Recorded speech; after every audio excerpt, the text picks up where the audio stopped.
주에는 약물 치료에 대해서 좀 알아보도록 하고, 이제 마지막 주에는 이제 다들 예상하셨겠지만, 네, 유방암에 관련돼서 그 영양요법에 대해서 한번 알아보도록 네, 하겠습니다. 일단 유방암 같은 경우는 그 다들 아시겠지만 그 예후가 굉장히 좀 좋은 그 이러한 그 암으로 알려져 있어요. 그래서 일기만 하더라도 초기에 이 유방암을 발견했을 당시에는 이 완치율이 거의 90에서 95% 육박할 정도로 굉장히 이 예후가 좋은 이제 암이거든요. 하지만 만약에 직접 그 이제 암에 걸렸다 하면은 이게 어떻게 보면 좀 굉장히 그 앞이 좀 약간 눈앞이 깜깜할 정도로 좀 이렇게 안 좋으시겠죠. 따라서 저에게 굉장히 중요한 거는 네. 저희 몸에서 이제 보내는 신호들을 좀 이렇게 확실히 좀 알아야 하고, 그리고 유방암을 좀 예방하기 위해서 저희가 좀 이렇게 알아야 할 것들을 한번 알아보도록 네, 하겠습니다. 유방암의 정의에 대해서 먼저 알아보도록 하겠습니다. 유방암의 정의는 유방에 발생하는 모든 악성 종양을 통틀어서 말하는 것입니다. 그리고 증상으로는 이제 크게 초기, 중기, 좀 말기로 이렇게 좀 나뉠 수가 있는데요. 초기에는 유방에만 암세포가 존재합니다. 그리고 증상은 아무런 증상이 발견되지 않습니다. 따라서 이 유방암이 지금 증상이 없기 때문에 내가 지금 유방암이 있는지 없는지도 이렇게 모르는 경우가 굉장히 많은 거죠. 흔히 나타나는 증상으로는 통증 자체가 없는데 멍울이 만져질 수 있는 경우가 있습니다.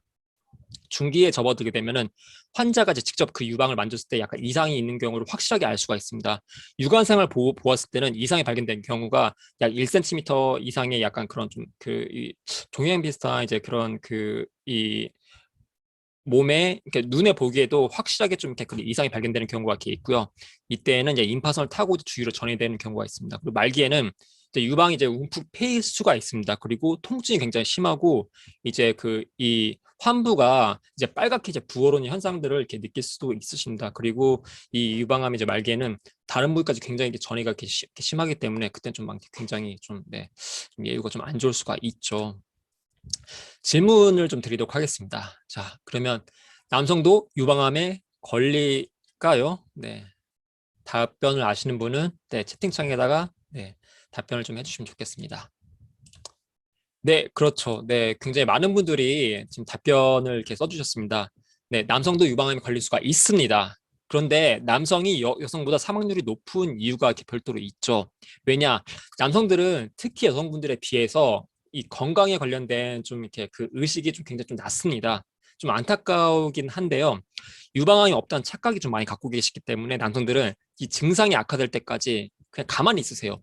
진짜를 안 받는다는 거죠. 따라서 이게 유방암이 중기 말기를 될수록 이게 굉장히 좀 약간 이 예후가 좀 안 좋아지는 경우가 많기 때문에 남성들도 유방암에 걸릴 수 있다라는 걸 좀 이렇게 좀 아시면 좋을 것 같고요. 유방암의 원인 굉장히 너무너무 많습니다. 한마디로 먼저 말씀드리자면은 저희가 지금 현재 좀 살아가는 것 자체가 유방암에 걸릴 수 있는 환경에 놓여 있습니다. 따라서 여기 지금 이은주 리더님께서도 지금 발표를 잘 해주셨는데 저희가 디톡스를 하지 않고서는 이런 유방암 또는 여러 가지 암에 걸릴 확률을 최대한 줄여주는 게 그 이제 이런 디톡스거든요. 자, 그럼 일단은 그 유방암의 원인에 대해서는 여러 가지가 있는데 현존한 가공식품, 즉 프렌치 프라이, 뭐 마가린, 버터, 흰 밀가루 음식, 그리고 우유 제품, 가공육 등 기름 튀긴 음식들이 다 여기 포함이 되고요.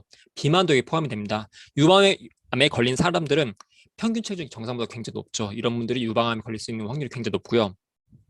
동물성 지방 섭취가 유방의 원인이 될 수 있습니다.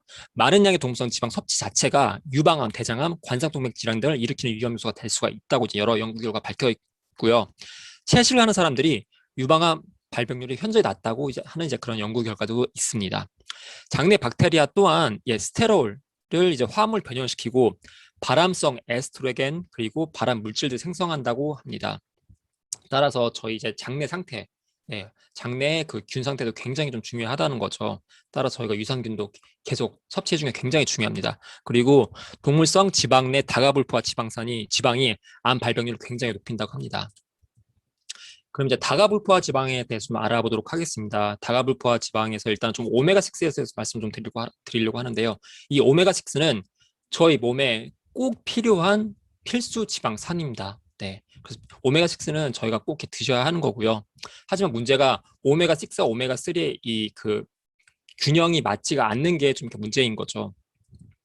일단 오메가6는 오메가3와 달리 오메가3는 유방암 세포를 사멸을 유도시키는 그 효과를 갖고 있습니다. 하지만 이와 반대로 오메가6는 유방암 세포 사멸을 유도시키지 않습니다. 따라서 오메가6가 저희 몸의 체내 안에 이렇게 좀 비율이 좀 높으면 좀 안 좋다는 거죠.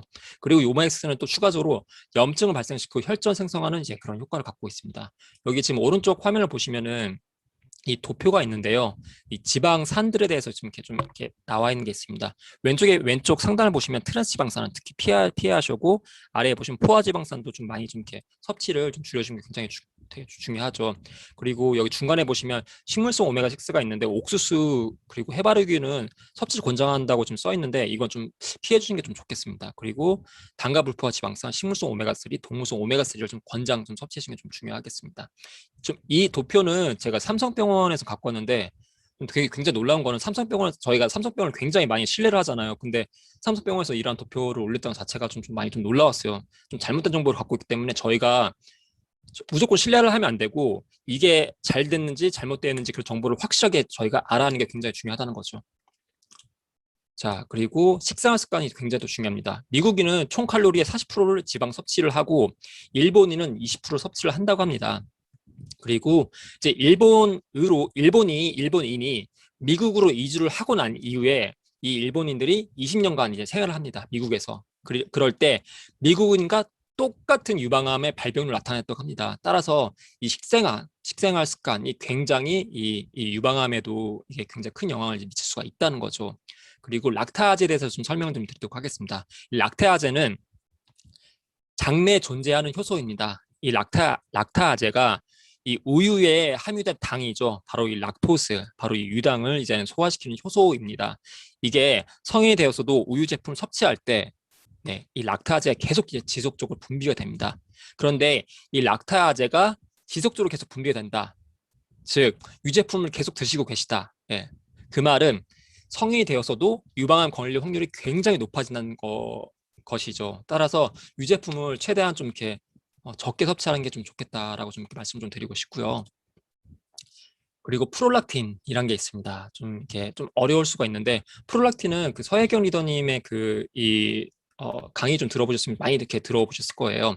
프롤락틴이라는 거는 유지포르몬인데 특히 아기가 응애하고 울을 때 이제는 이 젖을 이렇게 돌게 하는 이제 그런 호르몬입니다. 따라서 유지포르몬이 바로 이 프롤락틴이고 GnRH가 있는데 이 GnRH가 바로 성선제 자극샘 호르몬입니다. 이게 프롤락틴이 GnRH를 억제를 시키면은 LH와 FSH 즉 이 여성 호르몬이죠. 이제 이 여성 호르몬을 감소시킵니다. 따라서 에스트로겐을 감소를 시키는 거죠. 모두도 아시겠지만 에스트로겐이 감소가 되면은 뼈 내에 있는 칼슘들이 이제 배출이 굉장히 더 많이 되게 됩니다. 따라서 이 프롤락틴의 혈중이 높은 수치 자체도 유방암의 원인이 될 수가 있다고 합니다. 그리고 이게 좀 굉장히 좀 중요한 건데 유방암의 원인이 될 수 있는 이 원인이 아래에 좀 3가지가 있는데요.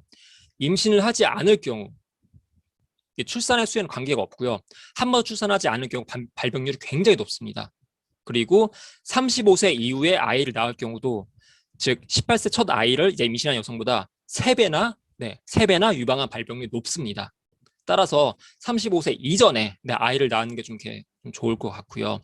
그리고 아이를 낳으시더라도 즉 이 젖을 먹이지 않을 경우 유방암 걸릴 확률이 굉장히 높다고 합니다. 따라서 이게 좀 암울한 좀 현실이긴 한데 저희 대한민국에서 많은 분들이 여성분들이 결혼을 안 하시려고 하시고 아이를 출산하지 않으시려고 하시죠. 이게 좀 어떻게 보면 자연의 섭리인 것 같습니다. 그래서 아이를 이렇게 좀 낳으시는 게 좀 이렇게 권장을 좀 드리고 그리고 아이를 낳으시더라도 좀 빨리 일찍 출산하시는 게 좀 이렇게 출산하시는 거를 권장을 좀 이렇게 하겠습니다. 그리고 이제 마지막인데요. 나이 40세 이후에 급격히 증가한 게 바로 유방암 이제 원인이 될 수가 있습니다. 그리고 가족력도 굉장히 중요한데 가족력이 있을 경우에 유방암이 걸리고 나서도 10%에서 25%가 재발될 수 있는 게 바로 유방암입니다. 그리고 경구용 에스트로겐 저희가 이 여성분들이 이제 많이 드시는 게 경구용 에스트로겐이 들 수 있는데 바로 이게 자궁 경부암과 유방암의 원인이 될 수 있다고 합니다. 그리고 여기는 여러분께서 참조해 주시면 좋을 것 같은데요. 아래 3가지 해당된 경우에 유방암의 검진이 좀 굉장히 필요한데요. 뭐 높은 연령이라든지 유방암 걸렸던 사람이라든지 이런 모든 것들이 다 이 유방암 검진 시 이제 이런 것도 좀 많이 권장이 좀 됐기 때문에 이 부분을 좀 캡처하셔가지고 나중에 좀 여러분들이 그 소비자들께 지금 얘기를 하실 때 좀 같이 얘기거리를 좀 나누시면 좀 좋을 것 같습니다. 네, 이상입니다.